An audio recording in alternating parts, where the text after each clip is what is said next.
Today we continue looking at evaluating speeches for theme. Today we're looking at the theme of responsibility in President Kennedy's Ask Not speech. In the past, we've looked at evaluating speeches for a speaker's message, a speech's organization, a speaker's style, and the emotional impact on an audience. We've started talking about theme, which is the universal idea about human nature expressed in a text. So when we evaluate a speech for theme, we need to see if the theme connects with the audience, is the theme supported with specific examples, and does the speaker believe his or her theme is important.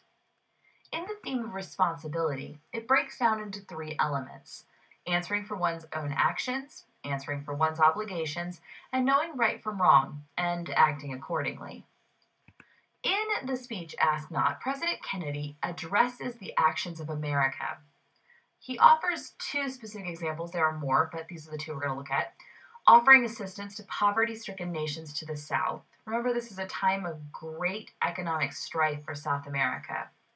He also is offering to go to war. This is the beginning of the Vietnam conflict, and so this is a pretty significant comment. When he talks about his own obligations, then he makes this really powerful quote that the world wide has common enemies of man: tyranny, poverty, disease, and war itself. And he wants other nations to join with him to fight these things. This will eventually lead to the Vietnam War, but at this time it's just kind of an overarching and very pretty statement. But he also addressed the moral right and wrong, and he does say the word war often. Now, connotation-wise, war is not a happy word, and it brings up some pretty solid images to mind. But he uses it in different ways, not just the true war that he's talking about, but in the quote previously expressed, he's talking about a war on disease. In that sort of language, he's using it in a different way. But he also used moral wording, specifically religious language. President Kennedy was a Catholic, and this is the time in the 60s when this sort of language is very acceptable, and he does play to that quite a bit. So what is the effect of the theme? Well, it's a long-standing and famous speech, and many people know that ask not what the country can do for you, ask what you can do for your country. It's a very famous element. But there's also this lovely quote: "Finally, whether you are citizens of America or citizens of the world, ask of us the same high standards of strength and sacrifice which we ask of you."